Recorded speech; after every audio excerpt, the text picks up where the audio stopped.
What is up, Chiefs Kingdom? Welcome back to another episode of The Kingdom Says. It is the first official episode of the 2024 regular season for us. I am your host, as always, Garrett Williams, of course, joined tonight by my usual co-host, Kyle Henning. How we doing tonight, Kyle? I'm doing fine. I've really got to figure out the lighting in here. I look like I don't like it. You can't see anything. We'll get great. there. We'll get great. there. Yeah, I look like I'm in like an 80s being recorded on an 80s fucking handheld camera, and you look like you're in 2024 on an HD camcorder. a little bit. I mean, great. but hey, you got the great KC Wolf shirt on. You got I the do. film box. I mean, got a lot going for you over there. This I do enjoy. So this is good. Yeah, that's a good one. That's an old school one. So we are back today, whenever you're listening to this, perhaps, to talk some Chiefs football. It's night for us. Yeah. So good morning if you're watching this in the morning when we upload this, or whenever. But we're here today to talk about some real life Chiefs football that has happened. The Chiefs that mattered. Yeah, some real game that actually mattered. Stats that count. Real banners that were dropped. Yep, yeah, exactly. We were on the same page there. The Chiefs opening night versus the Ravens in Arrowhead. Obviously, banner night, dropping the new Super Bowl banner, which is awesome. That was a great time. There's a little rain delay at the start of it, so kind of pushed things back a little bit, but. Little absolute torrential downpour delay. Yeah, just real quick, all of a sudden, just torrential downpour for like 20 minutes, and then it was good. There wasn't like a lick of rain the rest of the night, so that was good to see. But the Midwest. That's just that's classic KC for you. You never know what you're gonna get with those little clouds that just have heavy rainstorms blow by real quick. So yeah, the Chiefs went into Arrowhead versus the Baltimore Ravens, a 2023 AFC Championship rematch. It came out with the W, 27-20. We're gonna go ahead and talk about some of the highlights through the game, some of the key performers, some of the guys that really outperformed and shined in this first game of the year. Starting off, of course, with none other than probably the man of the night, my guy, Xavier Worthy. 2 touchdowns on the night, first career NFL touch, a 21-yard touchdown run. Man, the whole team was in front of him for that. Yeah, I mean that was a great, fantastic play call. Something that's an Andy Reid staple. He's done that a lot and run that kind of play a lot with those speedy guys. And Xavier Worthy is the perfect man for the job. I mean, he's quick. He looks on a second gear, like he's on a different gear than everybody else in that video. And when you look at it, like that speed is different. You see, there's 2 Ravens defenders who very easily think that they have a chance at catching them, and they could not. They did not have. They had the angle, and it didn't matter. They did not. He is just too quick for them. He changes angles, and it's crazy to watch him change angles. They ran that reverse, and when they ran it, and everybody got out cleanly. I mean, that's draw that up like that, and it doesn't go like that in practice when you're telling the other team, the defense, to let them do it like that. That was everybody was free. Yeah. Creed was free. Kingsley was running loose. Kingsley buried a guy. Kelsey caught Roquan sleeping. Buried Roquan Smith. Yeah. right as somebody scored a touchdown. It was a masterful play call. And obviously got the Ravens, got them on their heels and got them looking. They were. It's funny actually too. Tucker Franklin of KCSN, he had tweeted out there was a clip from training camp that they took at the very beginning of training camp of the Chiefs running this exact play. They had the fake to Pacheco, run the reverse to Xavier Worthy, and now all of a sudden opening week, and it works to perfection. Like you said, couldn't draw it up any better than that. Just having a full wall of massive offensive linemen in front of you. It was great. Tight end or so, just nice and it was a heck of a run.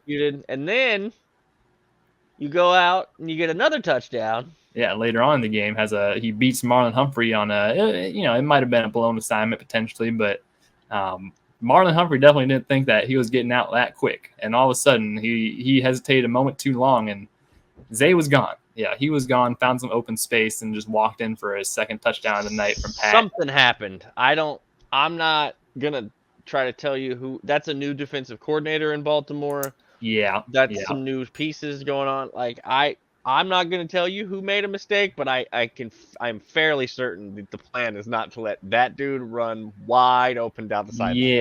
Yeah. Don't want to have him just running. Patrick was like that. Really? It's like, all right. Okay. Yeah, it's just too easy. Yeah, Patrick, by the way, who had a fantastic night. We can't gloss over Mahomes' night too much because he had a very good night outside of great night outside of one of the one silly little. Yeah, I'm good. I'm glad we got one out of the way early. It happens every year. Yeah, every year he has some very silly. I remember a couple years ago it was versus Washington where he had a very silly interception in a very similar kind of fashion. And towards the end of the half where he did that whatever on that 2-minute where he like forced it at the it was bad. Yeah, so this is whatever that was Mahomes, at midfield. Gets out of his system. Ball, I was like, what was who? Yeah, and that was just kind of a Patrick. What the heck? Yeah, that was it was just tough Buddy, play. Eat it. Yeah. But that's kind of the story of the night for the Chiefs. Although they looked very good overall, the offense. What's he get? 3 of those a year? 4 of those a year? Yeah, he can get a couple of those a year. Glad we burned one of those up early. He figures it out. I mean, he makes up for it and then some throughout the rest of the year. But that was kind of the overarching theme of the offense. They definitely looked better. They definitely looked way better than last year. There was a lot of signs of what could be better. Just classic. They were shooting themselves in the foot a little bit, kind of getting in their own way. They can clean things up. They would have crushed that team. I mean, they had so many. It could have easily been like 21-7 or whatever at the half. They stopped themselves on pretty big. 40% of the possessions that the Ravens got stops on. Like, I'm not taking anything away from Baltimore, but like. Baltimore is a good defense, and there were more than one occasion on a drive where they were going to get points or it was going to be a touchdown and instead becomes a field goal or something because of poor penalty, poor just what was that play? Mental errors, mental mistake, something stupid. Like, I know it was the first week of the season. It's first week of the season. Everybody, we watched the rest of the NFL. The rest of the weekend. I feel just fine with where this team is right now. Yeah, honestly, offenses are down right now in the NFL. The offenses are looking pretty bad. Teams aren't throwing for 200 yards. I think there were 18 of them. Didn't throw for 200 yards. There's a lot of them. Yeah, so in comparison, the Chiefs' offense did look pretty good. Patrick was 291 yards, I think, and how many touchdowns? 2 touchdowns? I have the stats. I was looking at stats. 1 touchdown, actually. It was just the one. I thought it was a single one. Xavier, yeah. Because, there's 2 rushing touchdowns on the day. One from Xavier, one from Pacheco, short goal line situation. But, overall, it's like, Rashee Rice, I think we need to highlight him. He had a phenomenal day. 7 yards for 103, or 7 catches for 103 yards. He was absolutely dominating over the middle of the field, and that was kind of like the biggest takeaway from the game. Like, that's kind of the biggest thing that they showed is just Rashee Rice absolutely dominating. I think I might know why Roquan Smith was so mad. Yeah, Roquan, they abused Roquan Smith. He had that one route, the little stutter route, and then he splits out wide and gets the big gain on it. They were definitely picking their matchups and knew what they were doing. They spammed that Rashee out there. Rashee button like 7 times. Basically just slant. Hey, Rashee, run a route. Hey, Rashee, run that route. Hey, Rashee, run that route. Hey, Rashee, run that route. Slant, crosser underneath. Little shallow thing. Yeah, it was a good night for Rashee, and that's what I kind of envisioned. From what we saw in preseason and camp, that he'd be their main guy this year. He's going to be the kind of the wide receiver one. Now, obviously, you don't have Hollywood Brown. Xavier Worthy is still young, but I think trust factor wise, like, Mahomes has the most trust in Rashee to get open and do his job. He's obviously got some very sure hands, which is great. We'll see what it's like when Hollywood gets back. I think he legitimately trusts Hollywood too. The way he's talking about Hollywood. And that's, part of the potential dysfunction of the offense. You don't have one of your bigger playmakers that you've been practicing with for the past couple weeks. Speaking of, we got a update-ish on the Hollywood situation. Andy said don't rule out him playing this weekend. I would rule him out from playing this weekend. Probably rule him out, though. He's not practicing today, today being Wednesday. I will be curious to see if he is practicing Thursday. If he is not practicing Thursday, he is not playing on Sunday. Yeah, which sucks because it's not going to get the – well, it's good to have him out there and whatnot, but you also don't want to rush him back from the type of injury that he had. It's okay. We'll see you in Atlanta. Exactly, yeah. I would guess next week, if anything. Maybe the week after. They may hold him out just because Atlanta kind of sucks, so it's like you don't really need him. But that's where you get to kind of warm him back up to speed. That is true, yeah. You can warm him back up. But without Hollywood, Rasheed is the main target in this offense, even over Kelsey, it seems like. I mean, Kelsey had a very quiet game. Hey. They're not – look, we all love Travis. Travis is the best in the league. But the best in the league is getting older. And there is a time – there's a time to burn and churn and feed Travis, and there's a time to let him be the nice excellent decoy or excellent blocker he can be.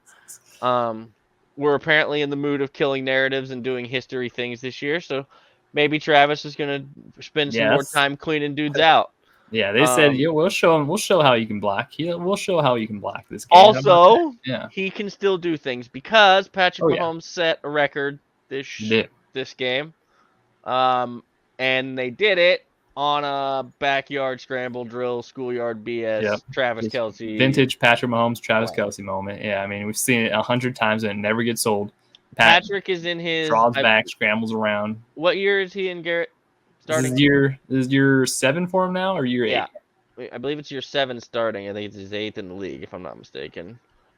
Yeah, sounds right. Yeah, 2017... 2018, 2019, 2020, 2021, 22, 23, 24, 5, 6, 7, 8. Yeah, okay. So this is 8th year, 7th year starting. Yeah. Past Lynn Dawson. Lynn Dawson, yep. The for the franchise lead in passing yards. Yep. Yeah. We've had some quarterbacks, they've just always been good before they got here. It's crazy the stuff that he's done and that they've done as a conglomerate now with this core group that has been here through the days. And shout out to our friends over on Only Weird Games with the core. What is it, 11 now or 13 or 15? It grows and grows when they sign. It's hilarious. So, but the core group that's been here with Patrick and Andy and Travis and what they've been able to do since he's been here, it's insane. We need to appreciate it more often. Yeah, it's allowed us to be the bullies on the block and the people that get to sit around and worry about first world NFL problems versus some of these other teams that can't figure out where forward is on the field or how to line up who's properly, blocking or how to line up properly is a touchy subject. That's a touchy one. Yeah. Hey, so and it's they've made adjustments. They've loaded up this year, but for him to set the franchise record in his 7th season and basically the first game of his 7th season is nuts. So it's very awesome, and we definitely have to appreciate it. Also, kind of cool. He's the only active quarterback right now who holds their franchise's passing yards record. So it's kind of a cool little thing. Somebody said, well, when Caleb Williams throws for 400 yards in his next game or something, he'll hold the Bears. So that's all. He's going to get close. Yeah, the Bears, it's not a hard butter clear for the Bears. Yeah, but the greatness of Patrick Mahomes, it'll never be understated. But, of course, we still got normal football to talk about. And, other than that, Kelsey had a quiet night, like Kyle said. Not much to do. Don't need to get him super active early. Here's some nice blocks. Got his reps in. Yeah, it's a long season. Get the young guy Rasheed Rice some work. Let his legs burn up a little bit. He's got a lot more juice left in the tank than Trav does. So Justin Watson made an appearance and made some plays. He did make an appearance. Yeah. Noah Gray was quite effective. Who just got a new contract. We haven't talked about that yet since that happened game day. They 3-year contract extension at $18 million, I think, somewhere around there.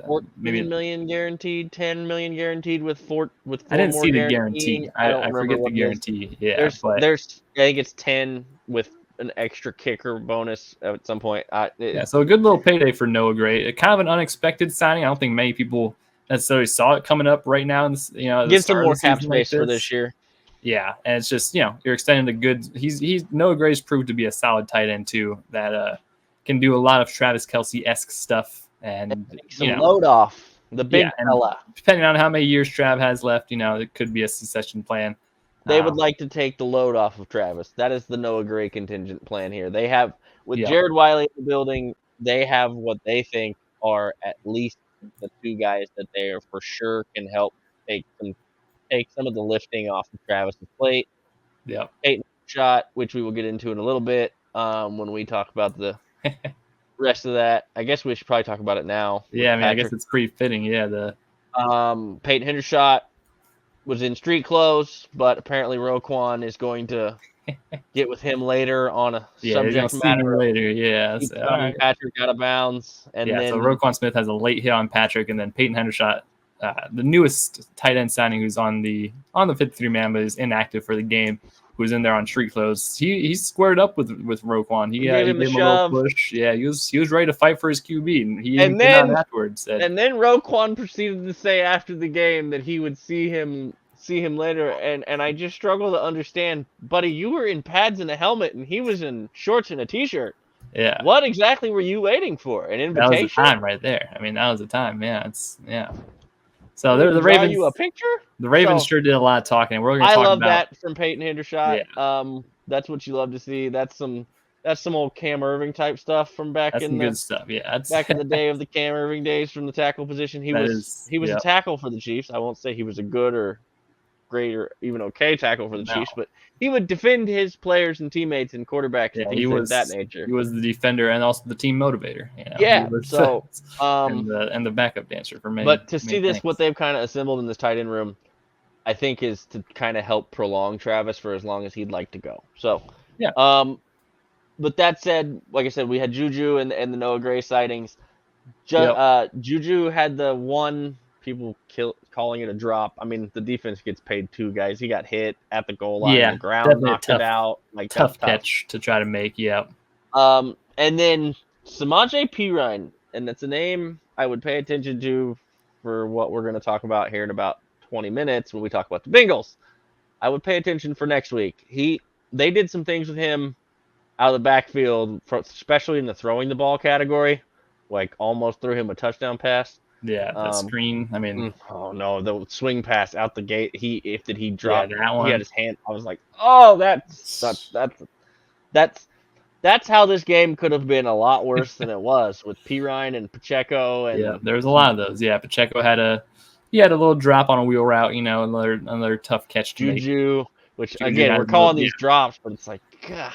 They are tough. Yeah, I mean they're tough. They're tough drops. They're tough catches to make, but.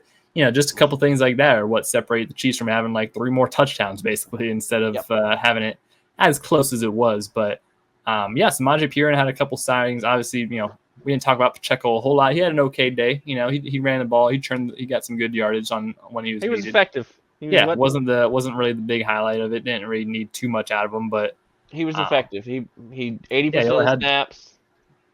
50 some yards on the day. No, 70 some yards on the day. Yeah, 45 yards, 33 receiving. Yeah, so he had 80% of the snaps. Overall offense, it looked okay. It's week 1 with a couple new faces on the team, so you got time to adjust and whatnot. But the ceiling is higher. The ceiling is way higher. Yeah, the future is so much brighter this year with this group. When we get Hollywood back. When we get some of these other guys up to speed more, Xavier Worthy gets more and more integrated. Because he only had 3 touches on the day, and he still did that much with the limited stuff that he did. So, yep. The last rookie we need to discuss was the rookie we were the most questioned about. Yes, yeah. We had the most questions about this rookie because it's one of the more difficult positions to just walk in and play, especially for Andy Reid. And so Kingsley Suamataia starting at left tackle, the rookie 21-year-old second-round pick. And the Chiefs, very surprisingly, They just left him on an island out there.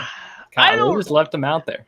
I don't know. They said, "Hey, rookie, we're gonna baptize you by fire here. We're gonna send you to the wolves, and we think this highly of you that we're just gonna leave you out there and have you figured out against a really good Ravens defensive line."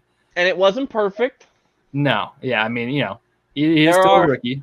He had a couple of, oh boy, well, that sucks moments. Yeah, there's a couple big ones. Seth Kaiser, who's part of Orleans Weird Games, he charted all of Kingsley's snaps. He had about a 20% loss rate, which is about 10% higher than you'd like to have. Yeah, they also, I mean, Mitch Schwartz did a charting of it too. There's several good Kingsley reviews out there. There was a lot of Kingsley reviews out there. Yeah, it's because of what you just mentioned.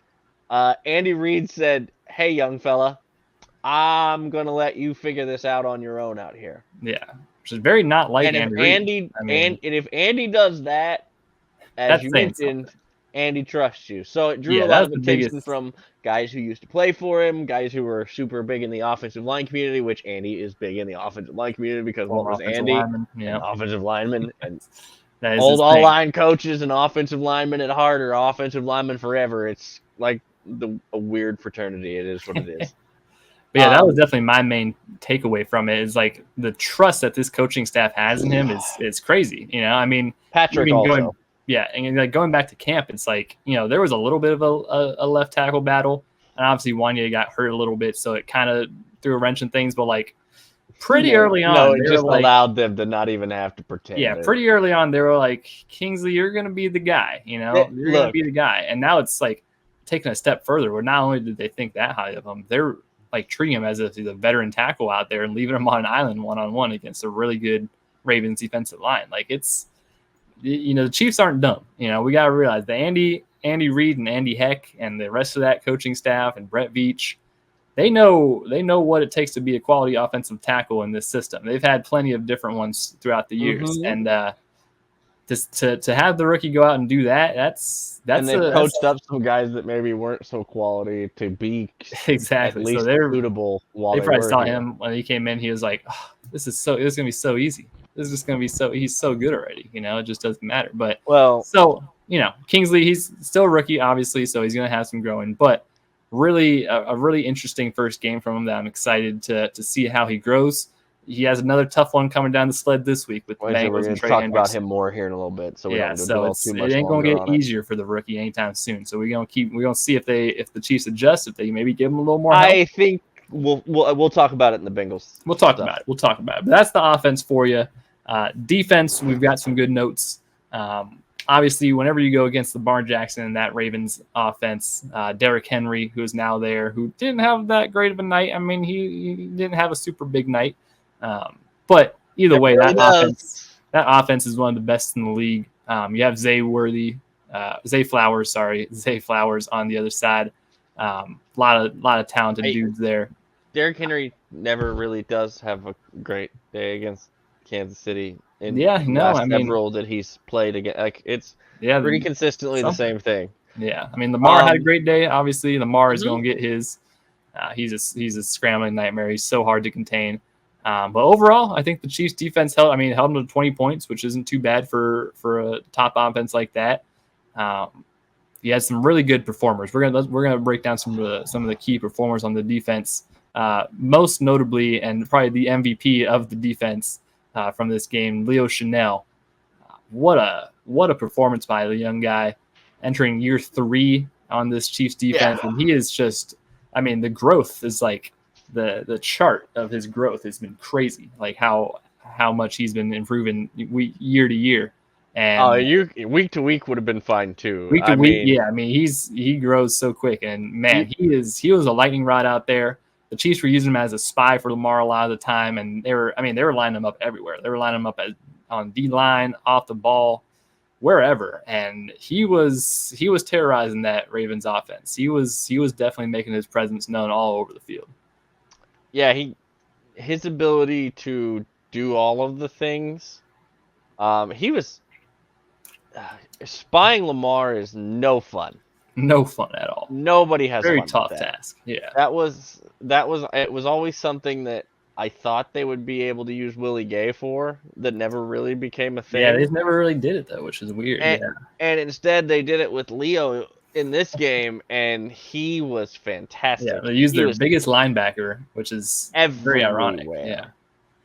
Well, we know he's an insane athlete. He's just an insane freak out. I mean, he was like he had some pass rush reps where he was standing up Ronnie Stanley. Like he got Ronnie Stanley a couple of times during the game. He was like they were lining up 3-tech, edge, like it's just wherever with that guy. He has such a big motor, and the mental part you can tell is improving a lot because he is diagnosing things a lot quicker this year than he was one of those senior football captain leader dudes that they drafted in that class where they drafted like nothing but captains of their football team that were all like upperclassmen guys. That was that draft. That's a good strategy to employ usually. And well, that was that draft though. Remember that one from a couple years ago where they literally drafted like 7 or 8 captains of their team who were all upperclassmen, and it was like, okay.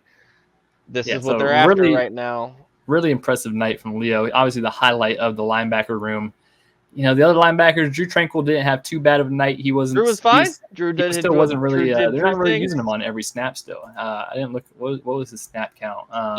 Drew was fine. I guess he had 84% of the snaps. He was, he was doing more deep stuff. He wasn't really around the line of scrimmage as much. I would have been more okay with him having the 100% and the guy who had 100% having the 84%. Yeah, Nick Bolton, knocking the rust off from the offseason. Just did not have a great game in coverage. That's not the rust. That's called a talent deficiency in that area.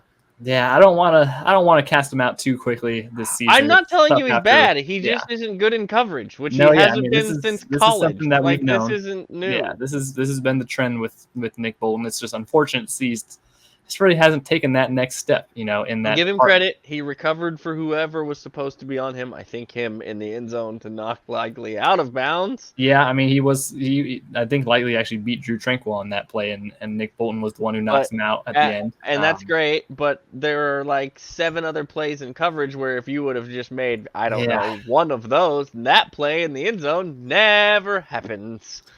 Yeah, I don't know. We're gonna have to see the Nick Bolton situation. I hope our friend Jason Dunn at Chiefs Concerns in that's the reason I'm so optimistic about him is because of Jason. Honestly, I hope, but I don't know how I'm so optimistic. But I don't know how him getting healthier is going to make him be better in coverage when he hasn't been since he was at Mizzou. So like I get it, and he will be back to at least normal himself.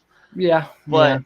I don't know where he's gonna all of a sudden get better in an area where he's not been good in his whole time. So that's all. We're gonna have to see. We're gonna have to see how this obviously is a contract year for Nick Bolton, and he is the last of not the last, but he is one of the remaining guys that the Chiefs I think wanted to extend, but also I think they're kind of under the understanding that they would wait till after the season to kind of do. And they may not be able to if he gets outpriced out of the market. So. Right. So we're going to have to see. It's going to be a situation monitor. That's for next year.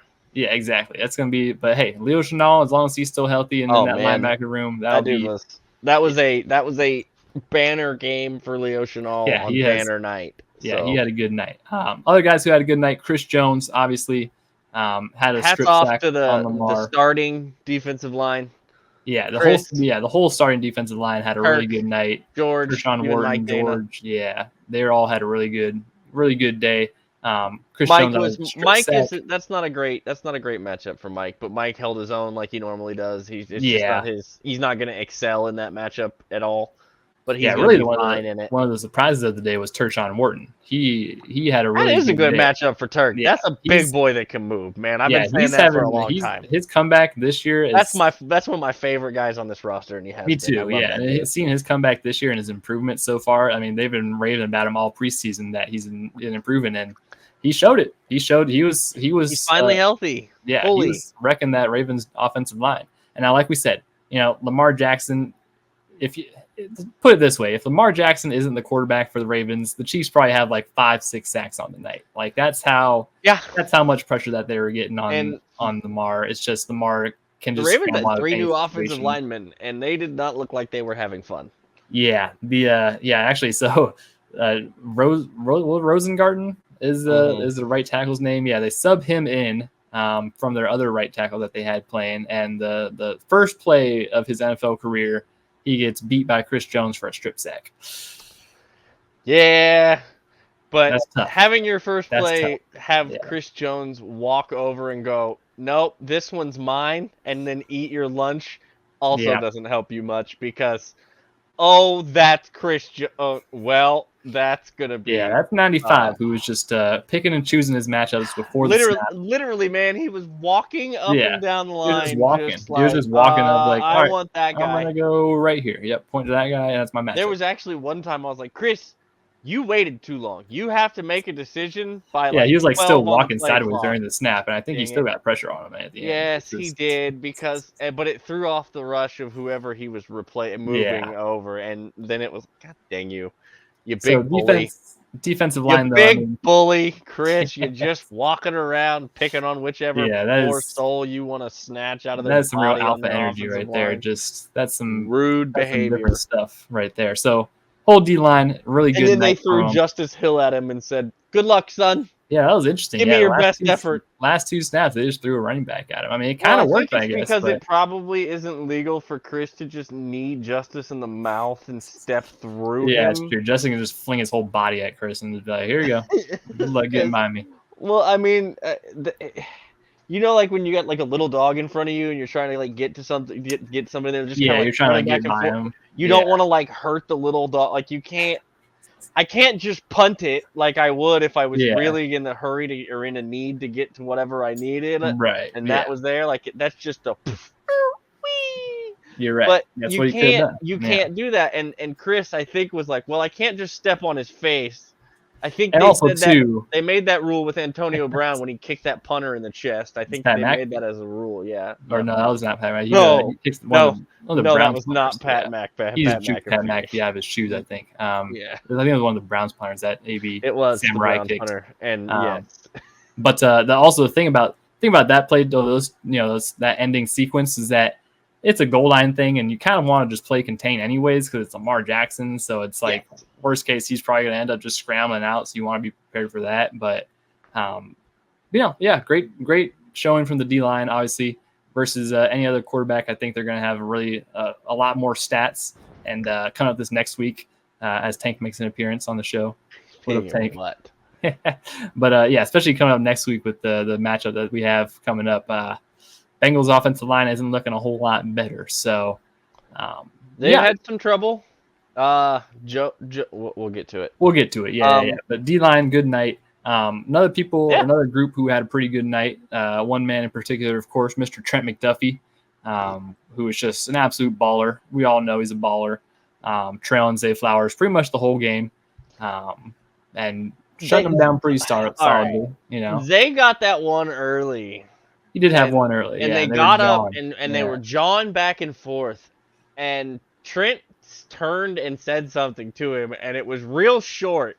Because it was short, and I know it was short because it made Zay turn around, and he was like, wait, what? What? What did you say? And Trent said it again, and Zay responded so fast that I know it was real short, whatever Trent said. I'm guessing it was something along the lines of last one or that's it. That's all you get for the rest of the night. Because I'll tell you what, Trent made that man disappear. And not even when he was just trying to hide behind his offensive line and get scored out the backfield. Yeah, that's a cute little play on fourth down. The Ravens tried to run. Fourth and three. That is not the play you run, I think. I mean, I don't know. I guess if Nelson Aguilar just blocks somebody, but if it works, you're a genius, right? Yeah. So.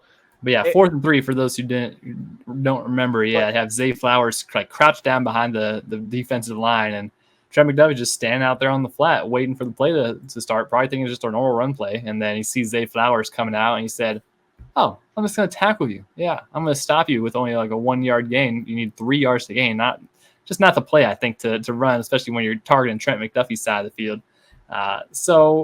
Yeah, it was an interesting decision by the Ravens. They sure had their fair share of interesting decisions that they did not work out for them. But Trent just shut it down all night. Like legitimately was just like, nope, no more. I mean, he's still the dominant number one guy that we all that we all know and love him to be, and he's going to continue to be that way for a very long time, I think.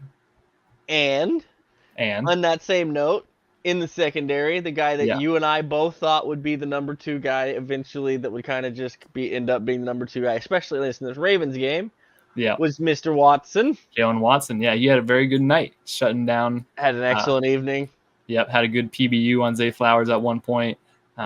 Just overall, I mean, it's kind of funny. Well. He had kind of a quiet night, but that's what you want to hear out of a corner. If you're not seeing his name a lot, I mean, that he's good in good coverage. So obviously one of the more experienced young guys that they have at corner, who's gotten a lot of time against some of those big opponents like the Ravens and the Bengals and stuff like that. So once he came back from injury, it seemed pretty evident he was going to get that cornerback 2 spot, and he's making the most of it. It was pretty decided because Trent played 100% of the snaps.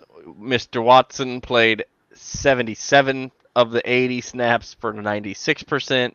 Yeah. Josh Williams only played 40% of the snaps with 32. Yeah, he had a good Josh Williams. He had a breakup on Rashad Bateman, I think, at one point. Mm-hmm. So not too bad of a night. But yeah, Jalen Watson has seemed to clear the way, and Spags thing I talked about a little bit. They might mix and match different matchups depending on who they're facing week to week.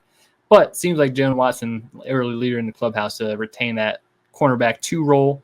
Obviously, kind of you kick Trent McDuffie inside still a couple times and whatnot. Have Joshua Williams out there. Jamari Connor had a pretty good night, showing up as he wasn't playing as much corner. He was more playing the safety role, but had some good tackling. That third safety hybrid corner, middle. Yeah, do whatever you need. That's the role that he's excelled at most. They tried to met slot corner a little bit during camp, and he's more of just a good third safety, kind of that roamer guy that you have around. You don't need to have him on one-on-one matchups across the middle like that. But overall, whole secondary played pretty well. I don't think Brian Cook first came back in a while. He had a good night. He had a couple good tackles. Just a pretty good performance from the defense against, like I said, Ravens. And Ravens are almost like the second best team in the NFL at the moment. Like they're a really good offense between them and the 49ers probably. And it's like those, and they're an especially you have that good kind offense. Of test at the start of the season, and unlike to Isaiah Likely's surprise, everyone else gets better actually as well during the whole rest of the season. Not everyone has their best game like you guys didn't. Everyone else is going to improve as well. So, it was a good night. It was a good night. Obviously, ending with the toe on the line of Isaiah Likely out of bounds.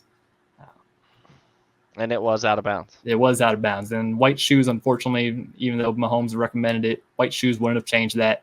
It was a pretty solid inch and a half out of bounds. Those old witches leprechaun shoes that curl up at the end. Maybe if they curled up, think they were wearing. Yeah, maybe if they curl. I heard someone recommend an idea.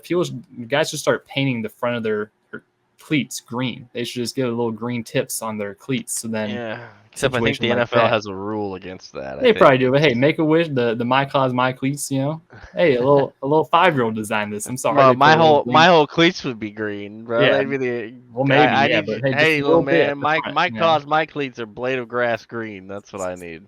Exactly. Yeah. So, Any other final thoughts from you from the Ravens game? It was like a C+, B- game. I was gonna say, about a C+ game in my opinion. Yeah, and it still looked pretty decent. They still did with very little. I mean, I wasn't ever overly stressed during that game. It felt pretty much comfortable in hand. Yeah. Or at least like they were in control of what the outcome was the whole time. It did, yeah. Up until like the final 2 plays, maybe. The final 2 plays.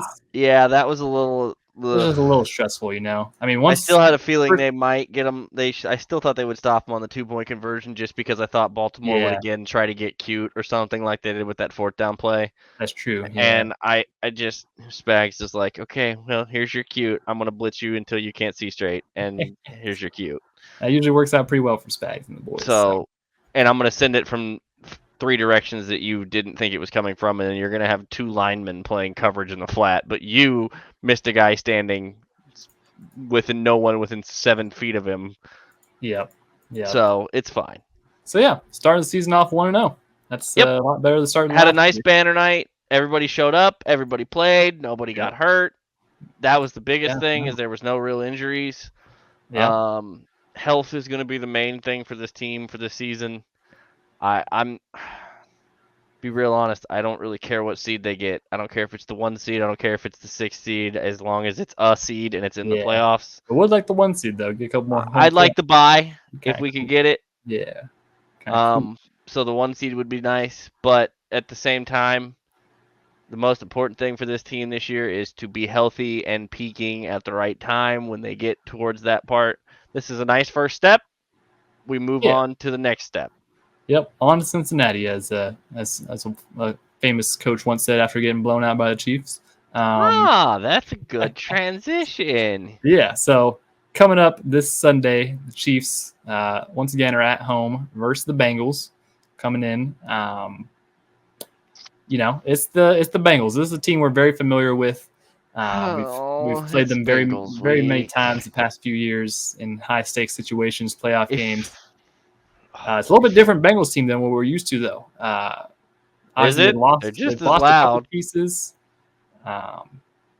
What'd you say? I said, is it? They're just as loud. They are just as loud. Yeah, they are just as loud. But a little bit different team. They've actually kind of lost some guys. They lost Joe Mixon.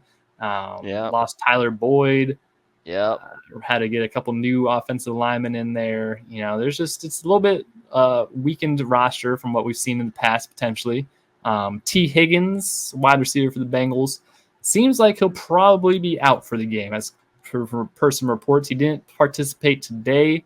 I don't think unless he turns around somewhere. I think he'll probably be out for the game. Cincinnati Bengals obviously coming off of a starting running back Zach Moss. Yep, Zach Moss. Yeah. The biggest thing at the Bengals, they're coming off a week 1 loss to the Checks Notes New England Patriots, and fighting Jacoby Brissett. Jacoby Brissett at quarterback. No, this isn't 2014. This is Gerard May was coaching, not playing linebacker. Yeah, he's actually the coach of them now. Yeah, they had the 3rd overall pick in the draft this past year.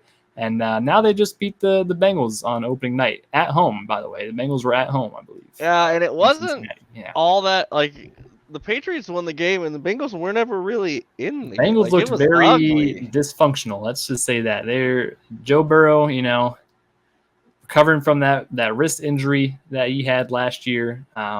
There's definitely a lot of speculation on the internet. Hair disaster, but wrist injury. That's a whole different disaster. Is his hedgehog hair. But biggest thing about Joe Burrow right now, it seems like, is his wrist. He's been listed with the wrist injury still for the past few weeks. He's on the injury report this week with his wrist. He is still listed now. He's a full participant, but he is still listed on the injury report. Yeah, there was a lot of footage coming out from the week 1 game where he just seemed to be testing the wrist a little bit. Definitely didn't seem 100% comfortable with it. Now, it seemed like it didn't affect his actual throwing too much, but it's just I'll tell you what else he doesn't seem comfortable with. Yeah.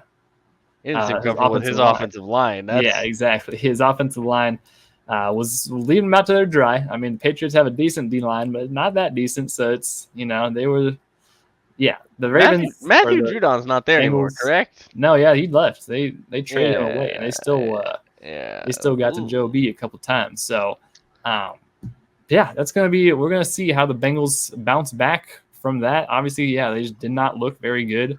So let's do this before we go too deep into the game. Let's do this. Let's do the injury report real quick. Run us through the injury report real quick, Kyle. Hollywood did not practice today. Again on the Wednesday. We already talked about this. I don't expect to see him this weekend. Yeah, probably unfortunately not. Yeah, probably another week. I just don't. It's okay. Don't gotta rush him back. Nazi was listed. Now everybody else I'm going to mention were all on the injury report, all listed as full participants. Nazi with the hamstring, Dana with the quad, Bolton with the elbow, Noddy with the tricep, Pinnell with the groin. Now, 2 of those individuals are new, Mike Dana and Mike Pinnell, but they were full participants and just probably getting some treatment for stuff, more of a preventative thingy than my guess, or it was kind of bothering them. They just went ahead and get it looked at, so they have to put them on there kind of deal. Unless you're the San Francisco 49ers. And then I want to avoid the Niners situation. Yeah, don't want to be the Niners. Now, From the Bengals side of things, these players did not participate in Wednesday's practice. Wide receiver T. Higgins. Probably out. That's Probably not out. I would reckon. Linebacker Logan Wilson. The Oh, same linebacker Logan Wilson that the Bengals posted a picture of, and we're happy about 8 hours ago on their social media page. He's listed now currently as did not participate with a knee injury. That's not good. Yeah, definitely want him out there. Yeah, I don't like speculating on injuries too much. But do not participate with knee injury stuff. Is never knees are bad. We know that from the Snead stuff and from other people that we've had with knee injuries. Yeah, it's not a great sign. Okay, but that's not great. We'll see how they report him the next couple of days before the game. But yeah, it's the reason we said something about Higgins probably not playing is because I believe Schefter said that. Correct? Yeah, Schefter had talked. He came out and basically said he guesses that he's not going to be ready. Yeah. They also have their tight end Tanner Hudson, who did not participate on Wednesday, and I believe he's their backup defensive tackle, Chris Jenkins, who did not participate with a thumb issue on Wednesday. They still also had Amarius Mims and B.J. Hill, their starting defensive tackle, ahead of said Chris Jenkins. Yeah, who were both limited. Very good player. Yeah. Both limited with a knee and a pec injury, respectively. Pec for Mims, knee for B.J. Hill. Yeah, and then Burrow with his good. full wrist participant. A lot of injuries on the Bengals side. Definitely a good amount. They're definitely pretty banged up after week 1, which is not ideal. I wonder if Jamar Chase is going to have food poisoning again on Saturday. Yeah, that's obviously a big thing. Jamar Chase, who sat out most of training camp and preseason, and all the way up until like the first until literally like the Saturday before. Sunday. So like he was out for so long. So it's kind of one of the situations we saw with Brandon Ayuk in San Francisco as well, where these star receivers missed a lot of time in camp and coming in a little rusty. So we'll see. We'll see if the offense is flowing more through Jamar or not. Obviously, without having T. Higgins and another, I don't even know who their other wide receivers are that they have. Jamar did not think he got enough targets. Yeah, let me look up their depth chart real quick. He needed to he needed you to ask his coach about why he didn't get more targets. So, Andre Iosivas, Trenton Irwin, and Charlie Jones. Yes, and Jermaine Burton. Yeah. So. Not a lot of great wide receivers behind Jamar and T, and with T not playing, it's a little thinner at wide receiver than it's been. Yeah, they're probably gonna put Trent on Jamar all day, and it's gonna be an interesting matchup because Jamar is a big guy. Jamar is a big guy, but Trent plays like a big guy. Merchant. So yeah, that is his thing. Yeah, it is his thing. So that'll be interesting to see. Obviously, the running game of the Bengals with Zach Moss, Chase Brown, who's one of Arrowhead Tom's guys.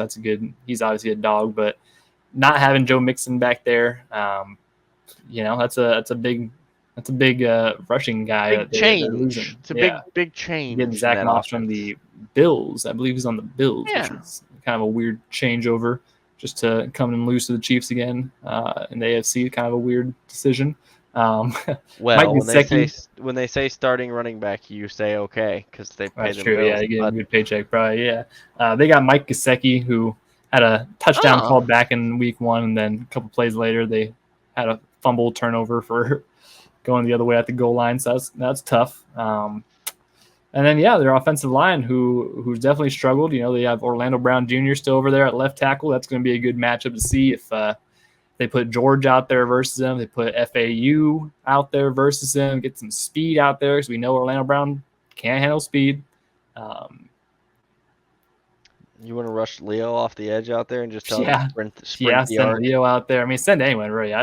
Chris will probably go out there a couple times just for the fun of it. Just to. Yeah, that's two big men meeting there. So that'd be. I just wondered, does he just try to bull rush him just to prove that he can do it, or does he set him up for it and then drop him on his face and go smoke? I think he smokes him pretty quick. Yeah, I think he swats the hand down probably and just blows by him. But it's just a little different at the tackle spot versus the guard spot because there's not as much gap. At Chris Jones will fill that gap real quick. I know. Will fill that gap real quick, especially with some of the ways he was lined up on this past Thursday. Sir, he got called for it one time. That's just the camera angle. That there was a couple other plays that he definitely was toying that line, but he did get called for it one time. Hey, that is just the camera angle. It just is the optical illusion, It's it's not. distortion. He is not from in the the lens. neutral zone. Yeah, it's just distortion from the lens. It's around fine. the ball. It's the perfectly line. okay. The line of scrimmage is kind of just off on the telecast. He's less in the neutral zone than Ronnie Stanley is in the backfield. I mean, hey, if they're gonna keep on lining up back there, he's gonna keep on toying that line. So, but yeah, overall, the Bengals offensive line has not looked great early on. So with the Chiefs D line looking pretty good early on, Tershawn Wharton. And they need it to look good because they don't have the same weaponry that they've had in years past, and without that weaponry, if they're bad on the offensive line, that's going to be a long year or a short year. It's not good. Exactly, and that's been a problem that Joe Burrow's had to face for a while now. Is bad offensive line play. So we'll see. Obviously, Spags is very familiar with what he has to do versus that team. So I'm sure we'll see some. I'm sure we'll see a good defensive matchup. I have a lot of confidence in the defense to go out there and. I mean, if the Patriots can do it, I think we can do it. I think that's I'm not disagreeing with you. Yeah, but also it's one of those things that's as it is every year. It's the Bengals Super Bowl right here, week 2. So they're hosting a whole watch party in their stadium where you can pay $100 to just go watch on the jumbotron. That's hilarious. And if you show up early, we'll show you the game from 2 years ago. We'll show you 2 years ago's game. Yeah, that's crazy. We'll give you $25 towards snacks. Which will get you about one snack. I was gonna say, is that a hot dog? Yeah, exactly. So bag of popcorn. Come sit in and watch the energy get drained out of the stadium live in Paycor Stadium. So. It works for some cities in the playoffs and stuff. I don't know about doing it for it's an all right concept, but it's just like week 2, and of course the first time they do it's versus the Chiefs. It's like and the whole I made the joke. I made the joke that their owners got to figure out a way to pay for all these contracts, so he's looking for cash somewhere. So I mean, it is good extra cash flow. That is some good extra cash flow. It is what it is. It's their offense is not as terrifying as it once was.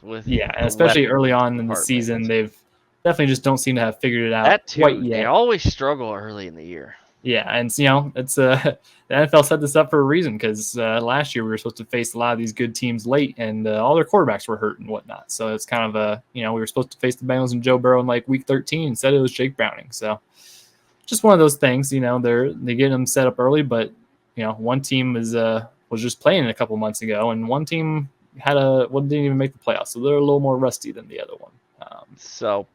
On the other side of the ball, I think there's going to be some different things done with Kingsley this week. I don't know if you're going to get him left on an island as much because Trey Hendrickson is a much better individual pass rusher than most of the Baltimore's pass rush is. Yes, he's a top 5 edge rusher probably in the league. And, Sam Hubbard is also a solid defensive end. Very good. Yeah, very good. Sheldon Rankins is a vet, been around the league a while as a nose tackle, and BJ Hill, as Garrett mentioned earlier, is a very good player, but he's hurt. He's hurt. Yeah. They've got some options up front. If they're down in that linebacker room, it may spell trouble for them. It may be a big day for the tight end group with Noah and Travis leading the way with that. Yeah, we know that they have a history of using tight ends pretty well against Cincinnati. So Logan Wilson has been some of that. Eli Apple has been replaced in the talking and the corner play by Cam Taylor-Britt department. I don't know. Yeah. We'll see if he gets burnt toasted as much as Eli Apple did. Yeah. I'll be interested to see what the chess match looks like now with Lou Anarumo and Andy Reid because what Xavier Worthy does to the dynamics of this offense. Yeah, they've that 2019-2020 team, the Tyreek speed threat, that first where they were just flying all over the place. Yep, you're gonna have some of that. Gonna have some of that again. I don't know that the Bengals defense is as good as it was a couple of years ago. They're a little bit older. There's some pieces missing. Yeah. There's some guys that are banged up. This could get ugly. It could, but we of course we know the Chiefs because the Chiefs don't do that.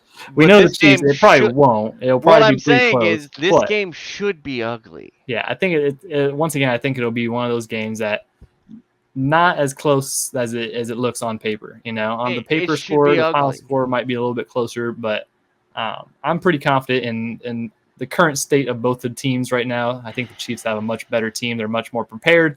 They're already a lot more closer to midseason form than the Bengals are for sure. So yeah, it's gonna be a fun matchup. Arrowhead. It's a 325 game, so that'll be cool. With coming off the 10-day break. It's a late game. We do have a little mini bye here, so that's kind of nice. We saw you get the opener break when you win the Super Bowl. You get an opener early break, so you play true. your first game, then you get 10 days off. Yep, and some of our guys took advantage of it. We had Travis and Patrick and Taylor Swift and Brittany out of the U.S. Open. Travis was still consuming his football like a good football player, football fan should, on his cell phone in the multi-view. That thing on deck, YouTube TV. On the multi-view, baby, gotta have it all going at the same time. Although I'm a red zone crackhead. When the Chiefs aren't playing on Sunday, man, give me that red zone. Yep. So that was cool this weekend. Chris Jones made an appearance on the Manning Cast on Monday. He did, that was cool, and he was good on it. Chris Jones is always just so great. Whenever you get Chris Jones on a mic, he is just one of the best. He's he's super funny, but also like when you actually ask him like serious questions, super insightful. Obviously, one of the most knowledgeable guys about the game. So yeah, that was cool to see. It was just a really good weekend for the Travis. Chiefs, Travis did a little bit of a voice impersonation of Chris on New Heights today. Yeah, that was a little funny. Yeah, he nails Chris. Yeah, he has him down to the T.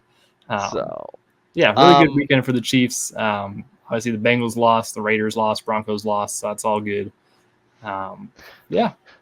The Raiders lost to the Chargers in the most normal how that games go away possible. Just Antonio Pierce decided that he was gonna punt from plus territory when he was down like a 4.5. Yeah, man, certainly a decision. I mean, you can put as many former head coaches on your staff as you can, but it's also. Did I see that Justin Herbert had 145 yards passing? Is that what I saw? Yeah, he didn't do much. It was one of those. I know Harbaugh wants to run it, but good God. Yeah, I mean they have J.K. Dobbins and Gus Edwards, so they were running the rock pretty heavily, but passing game not there. They don't have many good wide receivers anymore.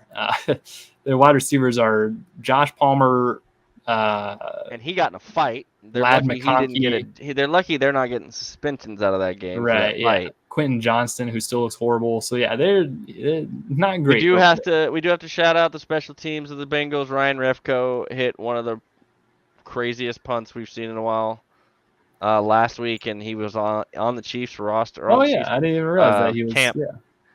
Him and Ariza were having a camp battle, and he hit an 80-yard punt last weekend. So yeah, he had a much better opening day than Ariza did, unfortunately.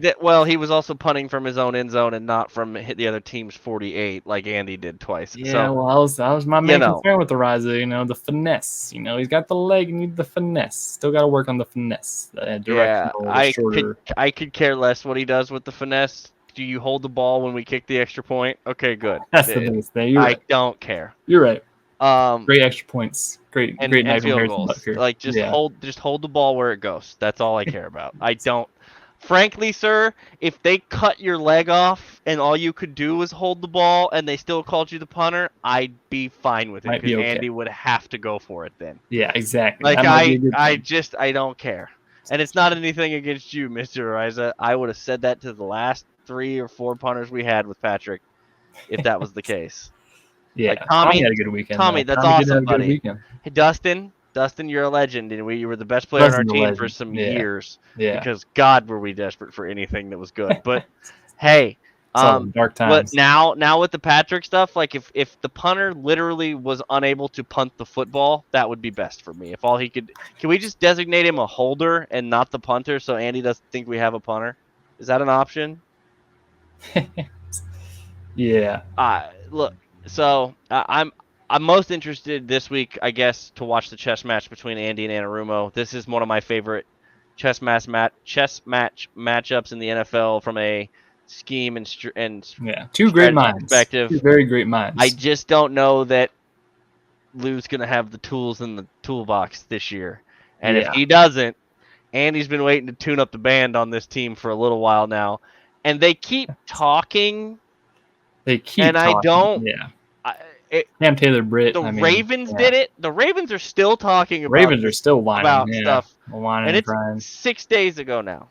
Yeah, we are almost by the time you're hearing this, we are a full week from that game. They're still talking about it. At press conferences yesterday, Lamar was talking about how he was getting hit with stuff while he was already down or something. Like, what? Dude, you're okay. Yeah. So like, what are we doing? The Chiefs and we then were talking you about get the this. Bengals coming out, and you've got all the stuff from before the season where Jamar Chase won't even say his name, won't say Patrick's name, and acting like he's freaking Voldemort from Harry Potter, and like cats. Beetlejuice style stuff. Like, what are you gonna do? If you say his name 3 times, he shows up. Like, come on. Yeah. So and then you get Cam Taylor-Britt talking, and you've got the Orlando Brown back and forth, and I think there's another guy who's going to have a shot at a revenge game, and you might see a little more of him this week than you did last week. Samaje Perine. Yeah. Who? They did some things out of the backfield with him. Yeah. He's a screen running back. Like, he runs screens really well. Really well. And he's going to do some crazy, wild screenplays this year. And people are like, what the hell was that? Yeah, and it's going to be because they have Samaje, and they're going to do some stuff this year. He's going to fill that Jerick McKinnon role. That's what Andy gave Jerick McKinnon a lot. He's going to do that. Yeah. I also would not be out of the realm of surprised if they hand the ball off to Samaje some this game as a, hey, this is your old team. Go exact some. Revenge game. Also, maybe more handoffs to Carson Steele, get him more involved just for funsies, I don't know. It's still early. They like to wean those dudes in, especially Carson, or especially running backs. He'll get a little bit along. He played a lot of special team snaps.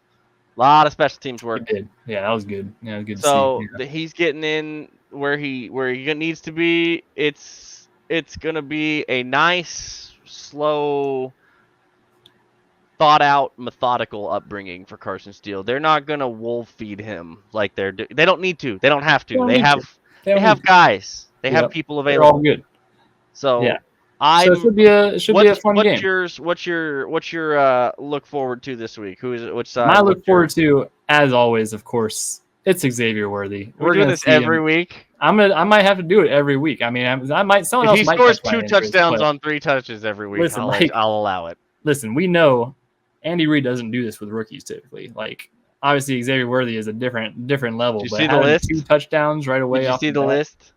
Yeah, a list of all the people who have done that. The list of 30-yard reception and 20-yard rush touchdowns. Yeah, it's Tyreek Hill, Deshaun, or Deshaun Jackson, and Deshaun Jackson again, I think. All Andy Reid disciples, basically. There's one more, but yes. Odell Beckham, I think, is also on that. Yeah, just shout out Odell. It's a bunch of Andy Reid guys and Odell. Yeah, so I just think, once again, having him just run all over the Bengals. Cam Taylor-Britt was talking about him today, saying he can just run straight. You're going to find out, Cam. You're going to find out. They're going to hear that, and they're going to run by you, make you look probably very silly. If you're going up against Rashid, you're going to look really silly. That's a given. Somebody needs to ask Roquan if stopping the run worked. Yeah, how one-dimensional did you get him? I don't know if that I don't know how that got you, but I think this game, I don't think it'll be as close as the Ravens game, but knowing the Chiefs, it's just probably not going to be completely stress-free because, it wouldn't be Chiefs regular season football if it's stress-free. We have to remember that. So, score prediction-wise, I'm leaning towards I'm going to say 34-14. I think it's that bad. I think the Bengals are pretty cooked, honestly, and they might show me differently, but I started to think I was going to be the one with the wild take, and I now I've readjusted the score in my head. I'm like, I can't go where I was going now. You're going to go even more wild or less? Oh, it was less than a little less than that. Yeah. But, what do you got? What do you got on score prediction? I was originally in that 31-20 range, but I think I'm in that 27-17 kind of feel, 27-16 kind of feel. I like that. Yeah, I do like that. They just don't have a lot of offense. It scares me. Joe Burrow still seems to be trying to figure out what to do with his wrist and what's going on with the injuries to him the last couple of years with the core is messed up. If your legs aren't right, then your core's not right. If your core's not right, you're not going to throw the ball as leg bone connect to the hip bone, all that stuff. If you got a hand and wrist issue, it's not great for gripping the ball. We know that injury was a weird one last year. Remember when it happened? They talked about it being the only one that ever happened to a quarterback. Yeah, this is the only case of a quarterback having the injury Joe Burrow had. And Jamar Chase didn't do anything in the preseason, so he's rust, and he's still trying to get up to game speed because there is a difference between football shape and in shape, and we talk about it all the time. There's just a difference, man. It's the difference between you can be in really good shape and not be in football shape. So, he's still working on that. Their offensive line has some question marks and is banged up. It just feels like one of those matchups, It feels like the game should be 41-7, so that's why I said 27-17, because the Chiefs will somehow find a way to make this game interesting. Yeah, because it won't be 27-17 until like 5 minutes left in the fourth quarter. That's when it'll be 27-17. Before that, it'll be like 17-16, and then they'll score 10 points in the last minute and a half to make it a comfortable gap. That's about how it goes. Like that. Yeah, that's even though they should have scored 14 times before that, and it should have been a blowout. Yeah, and I will say this: it does feel like obviously these teams probably want an this is an actual rivalry that we have. Like the Chiefs and the Bengals, not like any of the AFC West rivalries that happen nowadays. Like this is a big back and forth that's been going on for a while, but it does feel like one of those matchups that, once the Chiefs kind of figured it out and stopped making those mistakes. I mean, we've won the last 2 matchups right in a row against the Bengals. For sure. Just feels like something that's not going to be like a back and forth thing. It feels like the Chiefs are probably just going to keep on winning, and the Bengals will probably just fade out into oblivion like they typically do. Probably have to rebuild next year or something. Well, I'll tell you this: they've got Cordell Volson and Alex Kappa at their guard spots, and I think Chris Jones is going to be doing the pick which one I want against. Chris Jones is going to be he's going to be walking up on them and letting them know. So should be a fun game. I'm looking forward to it. Chiefs Kingdom, I hope you're looking forward to it as well. Obviously Sunday, 3:25 Arrowhead time in Arrowhead. I wish I could be out there, but I'll be out there soon. We'll be out there for a game very soon this year. Yeah. But get loud in Arrowhead. Obviously enjoy that atmosphere. It's probably, I don't know how it's going to be. I bet it'll be nicer than it was on Thursday if there's no clouds. That's the biggest thing. So with that, thank you all so much for tuning in and watching this episode. Be sure to follow us on YouTube, The Kingdom Says over there. We do a lot of cool stuff on YouTube. We're trying to do more stuff this season. A little bit of a busy season, but we're gonna keep on getting into it once these weeks start rolling on and get some double episodes up per week and whatnot. So have some more special guests, all that good stuff. You'll find that on our YouTube, as well as Facebook, Twitter, and Instagram. Kingdom Says Pod over there. And that about does it for tonight. Kyle, any closing thoughts before we head out of here for a great another weekend of football? Nope. We're through one step of the process, and it felt pretty good. Easiest way to get the 1 seed is go 17-0, and you can't go 17-0 if you don't go 1-0. So one step at a time. Like I said, this game seems to set up well for them from where we thought what this game might look like. Just when we got to the schedule towards the end of last year. Early on, we thought this schedule would be a gauntlet, but it's always going to be a tight game. This is a rivalry game. These teams hate each other. I did find it good that Kingsley's already kind of adopted it into the rivalry thing. He's like, my family, your family, we gotta go against. So I'll be curious. Just like I said, I'll be curious to see if they help him more. But follow us on the socials, and we do apologize. It was my fault. The technological issues from last week is why we did not have a Ravens preview episode. But we got you guys moving forward. We're gonna be here, and we hope you keep joining us. So with that being said, thank you all so much once again, and we will see you guys on the next episode of The Kingdom Says.